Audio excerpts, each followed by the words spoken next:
In 1990, a collaboration of 911 public safety leaders met to discuss the ever-mounting problems impacting the effectiveness of 911 emergency response.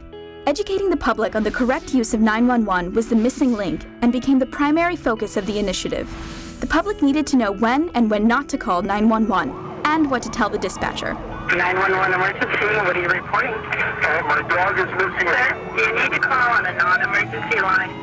I was amazed some 14 years ago when I found out about this program and how important it is to really educate kids on 911. You know, in society we live in today, you have a lot of kids who are around their parents, and if they don't really know how to use 911 properly, it could cost someone their life.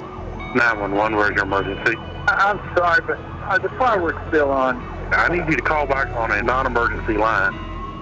It seems very simple, dial 911, but that wasn't the case. People were dialing 911 when the cats were in the tree literally, and you know the water hose was busting outside. They were calling 911 for things like that, and that would occupy time for people who really needed 911 to be able to use the services. 911 emergency, what are you reporting? A bird with a broken wing. Okay, you can go ahead and call your local police on a non-emergency line. Public education campaigns were launched in schools with the hope that students would embrace the information and share the important messages with their communities. Thus, the educational program 911 for Kids was created, generating a cost and impact-effective way to educate the public. We've been able to educate kids over the years and to get them knowledgeable about the proper use of the service, and we think it's worked out great up to this date. Under the umbrella of Athletes and Entertainers for Kids, 911 for Kids is the official voice of 911 education. Its mission is to make quality 911 education available to the public. Since 1997, Kathy Ireland has devoted countless hours to raising awareness of 911. For me to get involved in something, I've got to believe in it. I've got to clearly understand its benefits if I'm going to pour my time into it, because I don't believe in entering anything half-heartedly. The first phase of the educational program was the unveiling of the 911 mascot, Reddy Fox, and the creation of the Great 911 Adventure. The video presentation has taught 5 million children and their families the critical message points of 911. I've got to find some new heroes for 911, and I'd like you kids to help me. The Tim Brown Jim Hill Celebrity Golf Tournament brings together some of the biggest names from entertainment and sports to raise funds and promote the cause of 911 education. 911 for Kids is a perfect program for schools. It has already saved lives. Not only is it for kids, but it's for all of us as well. 911 for Kids works, and it works for us all. It's very, very important in this day and age to know how to dial 911. If you have a health problem in your house, your child should always know how to dial 911. What isn't important about 911? I think what's the best thing about it, especially today, is that you're involving kids. And you're making them responsible, and they're grabbing the reins of that responsibility and following through and saving lives, and that's what it's all about. If young people understand the resources that 911 can provide, it's going to be a better opportunity for them to be able to be safe, to be able to make better decisions, and to be able to help the people that are around them. And we've in the past had kids that have done the most incredible things by calling 911. It really made a difference and impacts our community in very positive ways, and I think that's critical. It's amazing when we read some of the stories of some of our young people and how calm they are in 911 distress situations. And I am so happy and proud of our young people to take it upon themselves to get involved with 911, to take it to heart, and as a result of that, it has saved some lives. Created by 911 National Chairman Tim Brown, the 911 Local Heroes Medal of Honor is bestowed upon a young person who distinguishes themselves by using 911 to save a life or to report a crime. 10-year-old Sean Anders, on February 21st, 2008, Sean called 911 when his father started going in and out of consciousness. My dad, he wouldn't wake up, so I called 911. I told the paramedics, so then they came and they took care of him. Fire and paramedics, they're lifesavers. 911 saves lives. Thanks to Sean's 911 call and quick action, he was able to save his father's life. It's very important for kids to learn from a young age that is a lifesaver.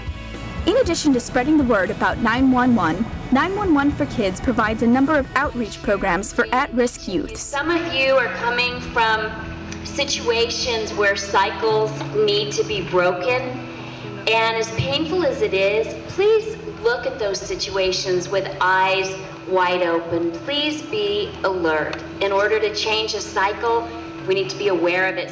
When I met Elise and when I met her team and what she was doing, I knew that this was something I wanted to be a part of. Elise was kind enough to invite me in and allow me to participate in this powerful work. It's like planting a seed. Sometimes we don't get to reap the harvest. All we're doing right now is that we have an opportunity to plant a seed in somebody's heart. Plant a seed so that they can grow and they can blossom down the road. The Mother Mentor Program, this is a program that truly empowers girls who found themselves in a crisis pregnancy situation. And this program, it's lasting, it's ongoing, it's not just a one-day event. And these girls are given the tools to succeed in life and to carry on with their dreams. If you're feeling alone, if you're feeling scared, and you need some support, that's what the Mentor is for. We also got involved in the Kathy Ireland Christmas Gala here at Irvine Restaurant. And so what we do is we actually close our restaurant for lunch.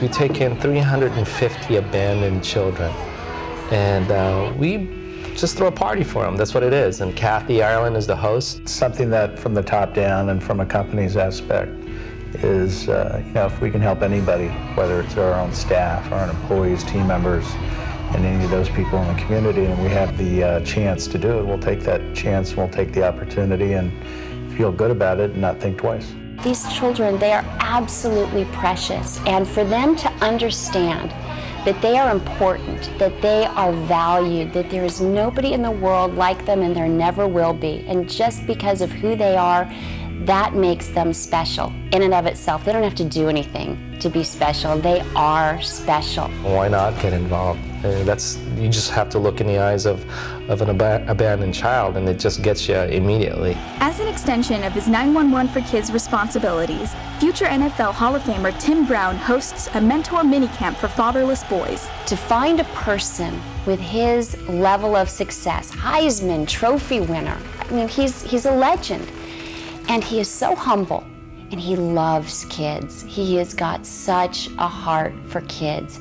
He believes in them. He believes in the potential of each and every child, and he ferociously fights for them. We try and take about 150 to 200 kids every summer who are basically latchkey kids, which means that they would just be at home by themselves during the summertime, and we try and entertain them. We try and give them something to do, and I say entertain, but really what we're doing is educating, because we have class, we have tutoring sessions, we have computer classes, and the older kids in the group, I'll bring them out to my house and let them swim and bowl and play racquetball and all that stuff, and then I will have a little conversation, a little one-on-one talk with them, trying to see where their heads are and try and keep them on the straight and narrow as much as possible. This is an organization that I will fight for. I believe in the work that is being done. I've seen it firsthand, and I do feel committed to that fight. And oftentimes it is. Oftentimes it's a battle. There's obstacles, there's struggles. But when you believe in something, you're willing to fight for it.